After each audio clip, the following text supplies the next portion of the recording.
ನಮಸ್ಕಾರ ವೀಕ್ಷಕರೇ.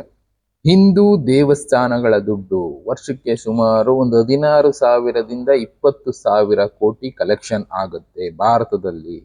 ಈ ದುಡ್ಡನ್ನ ಬೇರೆ ಬೇರೆ ಧರ್ಮದ ಇಲ್ಲ ಬೇರೆ ಬೇರೆ ಜನಾಂಗದ ಅಭಿವೃದ್ಧಿಗೆ ಖರ್ಚು ಮಾಡ್ತಾ ಇದ್ದಾರೆ. ಆದ್ರೆ ಮಸೀದಿಗಳಲ್ಲಿ ಚರ್ಚ್ಗಳಲ್ಲಿ ಕಲೆಕ್ಟ್ ಆಗುವಂತ ದುಡ್ಡನ್ನ ಗೌರ್ಮೆಂಟ್ ಲೆಕ್ಕ ಕೇಳೋದಿಲ್ಲ.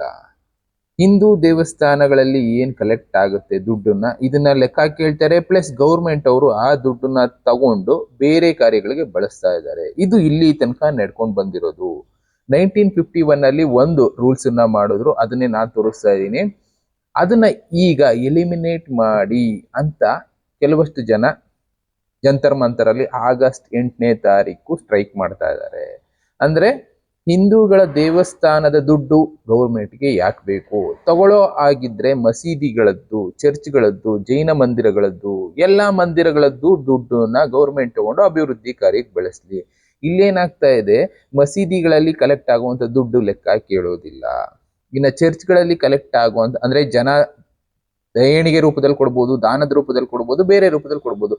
ಅದ್ ಯಾವ ದುಡ್ಡಿನ ಲೆಕ್ಕನೂ ಕೇಳ್ತಾ ಇಲ್ಲ ಗೌರ್ನಮೆಂಟ್. ಆದ್ರೆ ಹಿಂದೂಗಳ ದೇವಸ್ಥಾನಗಳಲ್ಲಿ ಕಲೆಕ್ಟ್ ಅಂದ್ರೆ ನಾವು ಉಂಡಿಗೆ ಹಾಕಿರ್ತೀವಲ್ಲ, ಆ ದುಡ್ಡಿನ ಲೆಕ್ಕ ಮಾತ್ರ ಕೇಳ್ತಾ ಇದೆ ಗೌರ್ನಮೆಂಟ್. ಆ ದುಡ್ಡನ್ನ ಅಂದ್ರೆ ನಾವು ದೇವಸ್ಥಾನಕ್ಕೋಸ್ಕರ ದೇವ ಕಾರ್ಯಗಳಿಗೋಸ್ಕರ ಅಲ್ಲಿ ಬರುವಂತ ಜನರಿಗೆ ಅನ್ನದಾನಕ್ಕೋ ಇನ್ನೊಂದಕ್ಕೋ ಬಳಕೆ ಆಗ್ಲಿ ಅಂತ ಕೊಡೋ ದುಡ್ಡನ್ನ ಸರ್ಕಾರ ಬಳಸ್ಕೊಳ್ತಾ ಇದೆ ಯಾರನ್ನೋ ಅಭಿವೃದ್ಧಿ ಮಾಡೋದಿಕ್ಕೆ.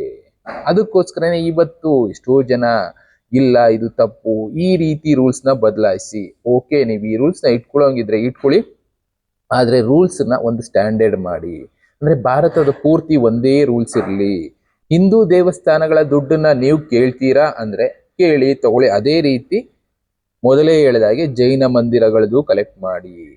ಇನ್ನ ಬೇರೆ ಬೇರೆ ಮಂದಿರಗಳು ಇದಾವೆ, ಮಸೀದಿಗಳಿದಾವೆ, ಚರ್ಚ್ಗಳಿದಾವೆ, ಇವುಗಳ ದುಡ್ಡನ್ನು ಕಲೆಕ್ಟ್ ಮಾಡಿ. ಅವುಗಳಲ್ಲಿ ಎಷ್ಟು ಲೆಕ್ಕ ಇದೆ, ಎಷ್ಟು ದುಡ್ಡು ಬರ್ತಾ ಇದೆ, ಈ ಲೆಕ್ಕ ಮಾತ್ರ ಯಾಕೆ ಸರ್ಕಾರ ಕೇಳ್ತಾ ಇಲ್ಲ? ಹೌದು, ಇವ್ರು ಕೇಳ್ತಾ ಇರುವಂತದ್ದು ಸರಿಯಾಗಿ ಇದೆ. ಸರ್ಕಾರಗಳು ತಾರತಮ್ಯ ಮಾಡ್ತಾ ಇದಾವ? ಇಲ್ಲ, ಅದೇ ವೋಟಿಂಗ್ ರಾಜಕಾರಣ. ಈ ಹೆಸರಲ್ಲಿ ಕೆಲವರೊಬ್ಬರಿಗೆ ಫ್ಲೆಕ್ಸಿಬಿಲಿಟಿ ಅಂದ್ರೆ ಹಿಂದೂಗಳು ಉಂಡಿಗೆ ಹಾಕೋ ದುಡ್ಡು ಅಭಿವೃದ್ಧಿ ಕಾರ್ಯಕ್ಕಲ್ಲ, ಅದನ್ನ ಹಾಕ್ತಾ ಇರೋದು ದೇವತಾ ಕಾರ್ಯಕ್ಕೆ ಹಾಕೋ ಅಂತ ದುಡ್ಡನ್ನ ತಗೊಂಡೋಗಿ ಯಾವುದೋ ಕೆಲ್ಸಕ್ಕೆ ಬಳಸ್ತೀವಿ ಅಂದ್ರೆ ನಾವ್ ಯಾಕೆ ಉಂಡಿಗೆ ದುಡ್ಡು ಹಾಕ್ಬೇಕು ಅಂತ ಕೇಳೋ ಪ್ರಶ್ನೆ ಸರಿನೇ. ಇವತ್ತು ಒಂದು ಸ್ವಲ್ಪ ಜನ ಅದಕ್ಕೆ ಸಪೋರ್ಟ್ ಮಾಡಿ ಎದ್ದಿದ್ದಾರೆ.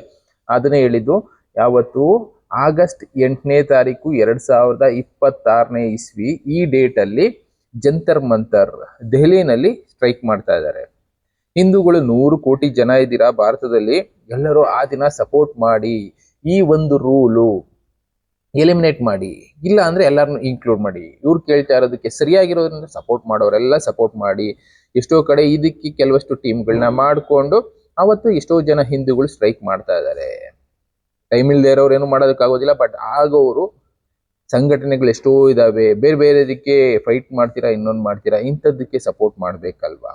ಇಲ್ಲಿ ಕೇಳ್ತಾ ಇರೋದು ಒಂದೇ, ರೂಲ್ಸ್ ಅನ್ನೋದನ್ನ ಒಂದು ಮಾಡಿ ಭಾರತ ಪೂರ್ತಿ ಒಂದೇ ರೂಲ್ಸ್ ಇರ್ಲಿ. ಇಲ್ಲ ಅಂದ್ರೆ ಇರುವಂತ ರೂಲ್ಸ್ ನ ಎಲಿಮಿನೇಟ್ ಮಾಡಿ. ಯಾಕೆ ಅಂದ್ರೆ ನಮ್ಮ ಭಾರತದಲ್ಲಿ ಕಲೆಕ್ಟ್ ಆಗುವಂತ ದುಡ್ಡು ಒಂದು ಅಂದಾಜು ಲೆಕ್ಕಾಚಾರ ಆಗ್ತಾ ಇದಾರೆ, ಎಕ್ಸಾಕ್ಟ್ ಆಗಿಲ್ಲ. ಇಲ್ಲಿ 16,600 ಕೋಟಿ ಭಾರತದಲ್ಲಿರುವಂತ ಹಿಂದೂ ದೇವಸ್ಥಾನಗಳಲ್ಲಿ ಕಲೆಕ್ಟ್ ಆಗುವಂತ ದುಡ್ಡು. ಹತ್ತತ್ರ 8 ಲಕ್ಷ ರಿಜಿಸ್ಟರ್ಡ್ ಟೆಂಪಲ್ ಇದೆ.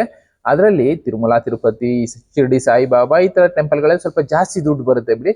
ಇನ್ನು ಕರ್ನಾಟಕದ ಲೆಕ್ಕಾಚಾರ ಮಾಡೋದಾದ್ರೆ ಕರ್ನಾಟಕದಲ್ಲಿ ಸುಮಾರು 750 ಕೋಟಿ ಬರೀ ದೇವಸ್ಥಾನಗಳಲ್ಲಿ ಉಂಡಿಗೆ ಬೀಳುವಂತ ದುಡ್ಡು.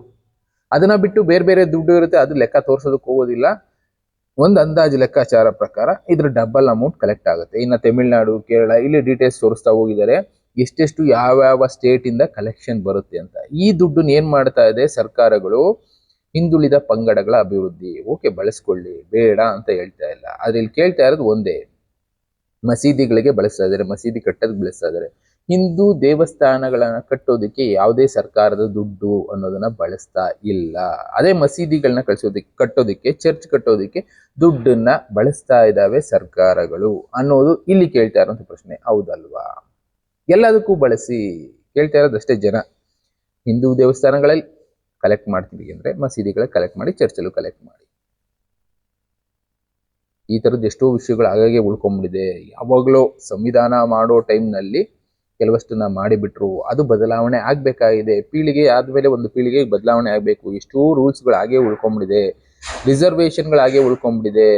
10 ವರ್ಷಕ್ಕೆ 15 ವರ್ಷಕ್ಕೆ ಮಾತ್ರ ಮಾಡಿದಂಥ ರಿಸರ್ವೇಷನ್ಗಳು ಈಗ ಆಲ್ರೆಡಿ 75-80 ವರ್ಷಗಳ ಹತ್ತತ್ರ ಬಂದಿದ್ರು, ಇನ್ನೂ ಬದಲಾವಣೆ ಆಗ್ತಾ ಇಲ್ಲ. ಯಾಕೆ ಅಂದರೆ ಪೊಲಿಟಿಕ್ಸ್. ಇಂಥದ್ದು ಬದಲಾಗಬೇಕು ಅಂತಲೇ ಜನ ಕೇಳ್ತಾ ಇರೋದು. ಸುಮ್ಮನೆ ಮಾತಾಡಿದ್ರೆ ಸಾಕಾಗೋದಿಲ್ಲ. ಆ ಒಂದು ದಿನ ಸಾಧ್ಯ ಆಗೋರೆಲ್ಲ ಇದನ್ನ ಬದಲಾಯಿಸಿ ಅಂತ ಅವ್ರು ಕೇಳ್ತಾ ಇರೋದೇನು, ಒಂದೊಂದು ಲೆಟರ್ನ ಗೌರ್ಮೆಂಟ್ ಕೊಡ್ತಾ ಇದ್ದಾರೆ, ಇಲ್ಲ DC ಆಫೀಸ್ಗಳು ಕೊಡ್ತಾ ಇದ್ದಾರೆ.